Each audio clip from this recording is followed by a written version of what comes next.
आदरणीय मेरे प्रिय मित्रों और भक्तों, आज यह वृतांत मैं आपके समक्ष रख रहा हूँ।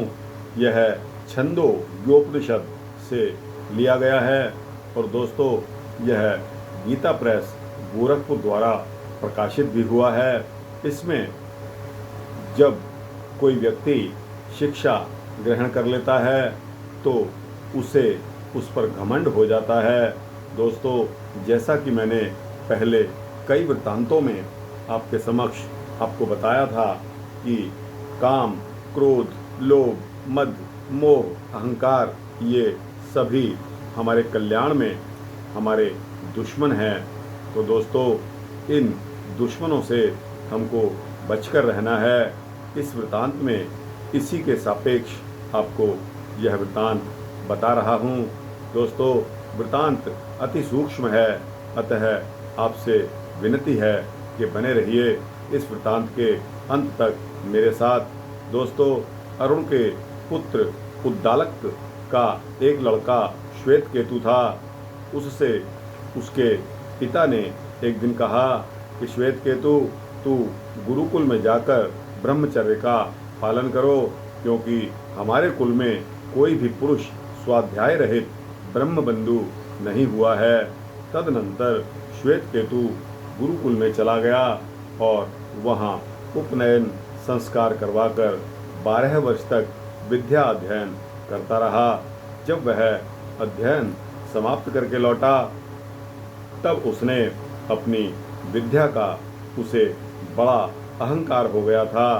पिता ने उसकी यह दशा देखकर उससे पूछ लिया, सौम्य, तुम्हें जो अपने पांडित्य का इतना अभिमान हो रहा है, सो क्या तुम्हें उस एक वस्तु का ज्ञान है जिसके जान लेने पर सारी वस्तुओं का ज्ञान हो जाता है, जिस एक के सुन लेने से सारी सुनने योग्य वस्तुओं का श्रवण तथा जिसे विचार लेने पर सभी विचारणीय वस्तुओं का विचार हो जाता है। तब श्वेतकेतु ने कहा, मैं तो ऐसी किसी भी वस्तु का ज्ञान नहीं रखता। ऐसा ज्ञान हो भी कैसे सकता है। तब पिता ने कहा, जिस प्रकार एक मृत्तिका के जान लेने पर घट आदि संपूर्ण मिट्टी के पदार्थों का ज्ञान हो जाता है, अथवा जिस प्रकार एक स्वर्ण को जान लेने पर संपूर्ण कड़े, मुकुट, कुंडल, पात्र आदि सभी स्वर्ण के बनाए हुए पदार्थों को जान लिया जाता है, अथवा एक लोहे के नख छेदनी से संपूर्ण लोहे के पदार्थों का ज्ञान हो जाता है कि तत्व तो केवल लोहा ही है। टांकी, कुदाल, नख छेदनी, तलवार आदि कुछ भी तो उसकी वाणी के विकार हैं।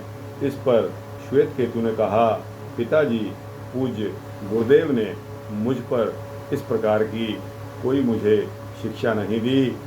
अब आप ही मुझे इस तत्व का उपदेश करें। सचमुच मेरा ज्ञान अत्यंत अल्प तथा नगण्य है। इस पर पिता ने कहा, आरंभ में यह एकमात्र अद्वितीय सत्य था। उसने विचार किया कि मैं बहुत हो जाऊं।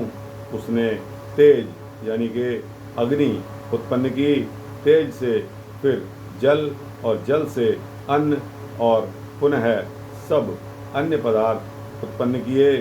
कहीं भी जो लाल रंग की वस्तु है वह अग्नि का अंश है, शुक्ल वस्तु जल का अंश है तथा कृष्ण वस्तु अन्न का अंश है।